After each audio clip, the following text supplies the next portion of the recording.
Hello दोस्तों, आपके अपने यूट्यूब चैनल अपडेटेड सीटेट में आप सभी का स्वागत है।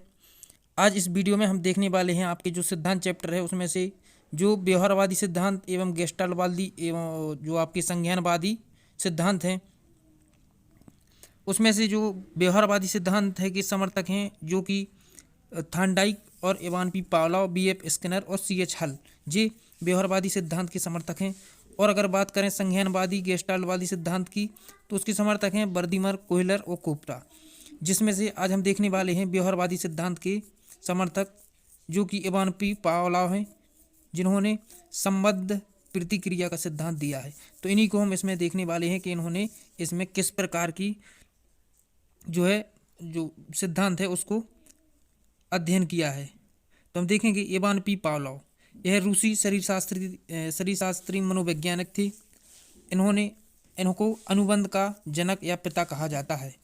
पाचन क्रिया पर शोध किया था इन्होंने 1904 ईस्वी में, जिसको लेकर नोबेल पुरस्कार से सम्मानित किया गया था इनको, इवान पी पावलोव को 1904 ईस्वी में। आपके संबद्ध प्रतिक्रिया का सिद्धांत है उसके हम उपनाम देखेंगे। आप देख सकते हैं यहाँ पे उपनाम है आपके संबद्ध प्रतिक्रिया का सिद्धांत और शास्त्रीय या परंपरागत अनुबंध का सिद्धांत, अनुक्रिया अनुकूलित का सिद्धांत और प्रतिवादी अनुबंध का सिद्धांत और अनुबंधित अनुक्रिया अनुबंध का सिद्धांत, संबंध प्रत्यावर्तन का सिद्धांत। इस प्रकार से इनके जो सिद्धांत है इसके उपनाम हैं। अब हम बात करेंगे, आपको ये 3 स्टेप याद रखना है जो कि इस सिद्धांत के बिल्कुल मूल आधार हैं।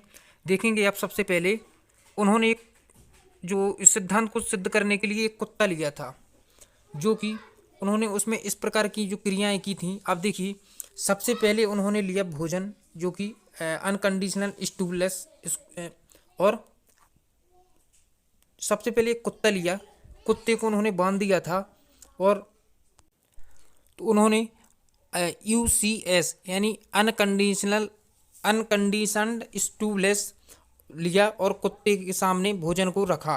तो जब एक दिन भोजन दिया, दूसरे दिन भोजन दिया, तीसरे दिन भोजन दिया, इसी प्रकार उसको भोजन दिया और उसने अनकंडीशनल रिस्पॉन्स यानी कि अनकंडीशनल रिस्पॉन्ड का मतलब है, रिस्पॉन्स का मतलब है अनुबंधित अनुक्रिया। उसने ऐसी अनुक्रिया की, अनुबंधित मतलब स्वाभाविक क्रिया है, मतलब कि अपन कुत्ते को भोजन देंगे तो उसकी स्वाभाविक क्रिया है कि उसके मुंह से लार आएगी।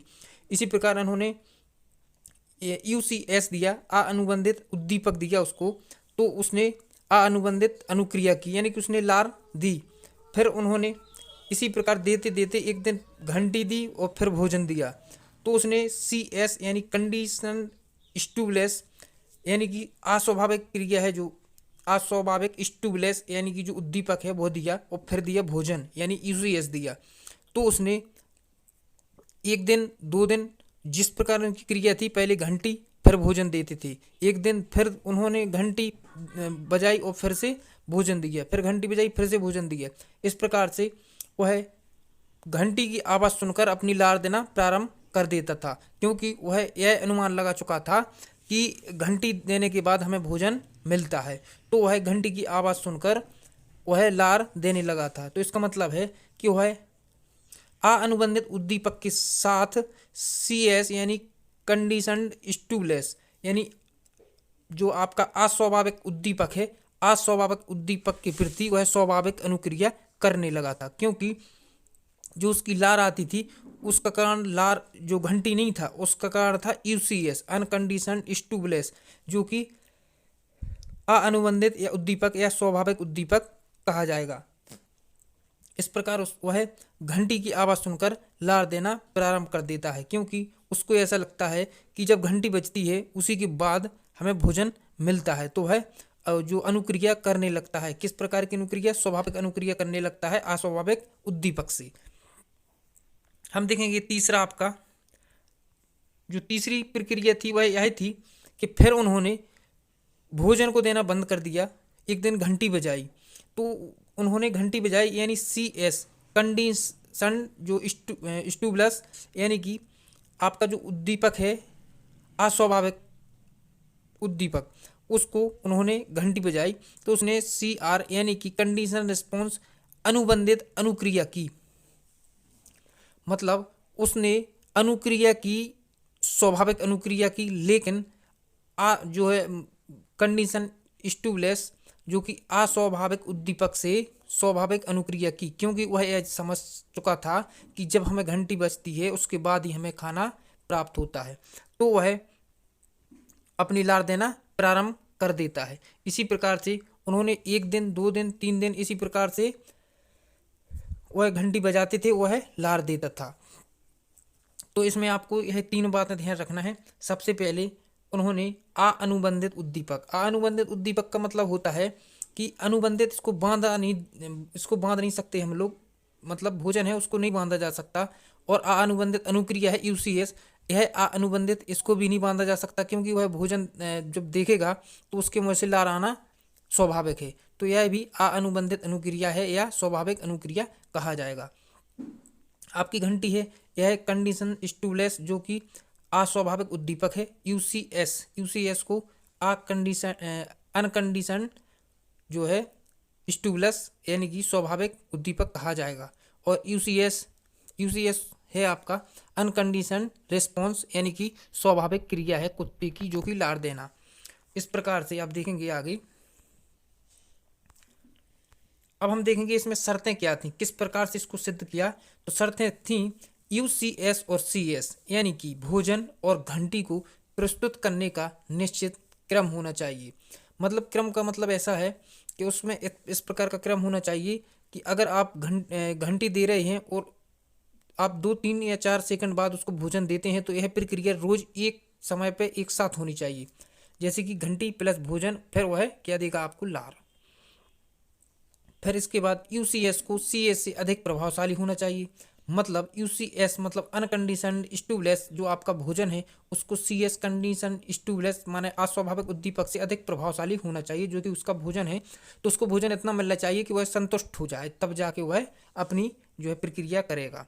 देखिए, कोई बाह्य अवरोध ना हो, यानी कि जब आप यह प्रक्रिया कर रहे हैं कि जो आप भोजन घंटी प्लस भोजन दे रहे हैं, तो उसमें कोई बाह्य अवरोध ना हो, मतलब कि कोई डिस्टर्ब ना करे, उसका ध्यान और आपका ध्यान उसी पे होना चाहिए।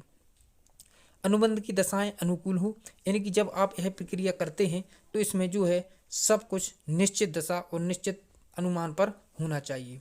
हम देखेंगे अनुबंध के नियम क्या हैं, इसको कैसे सिद्ध किया जा सकता है। तो इसमें देखेंगे आप उत्तेजना है आपको यूसीएस प्लस सीएस को बार बार प्रस्तुत करना। अब जब इसको बार बार प्रस्तुत करेंगे तो वह अपना जो है रिस्पॉन्स देगा। विलोपन है, विलोपन का मतलब यह होता है कि जब आप उसको भोजन देते हैं तो वह लार देता है। फिर आप यूसी यानी कि यूसीएस और यूसीएस देते हैं, मतलब कंडीशन स्टिमुलस और अनकंडीशन स्टिमुलस देते हैं जब आप, तो वह लार देता है। फिर यह प्रक्रिया कुछ दिनों तक चलती रहती है, तो वह समझ जाता है कि हमें भोजन जब मिलता है, पहले घंटी बजती है तो घंटी बजती ही उसके मुंह से लार आने लगती है। फिर आप विलोपन क्या है देखेंगे। घंटी है, आप घंटी बजाएंगे वह लार देगा, आप फिर घंटी बजाएंगे वह फिर लार देगा, फिर घंटी बजाएंगे वह फिर लार देगा। तो आपकी यह प्रक्रिया कब तक चलती रहेगी, जब तक कि वह समझ ना जाए।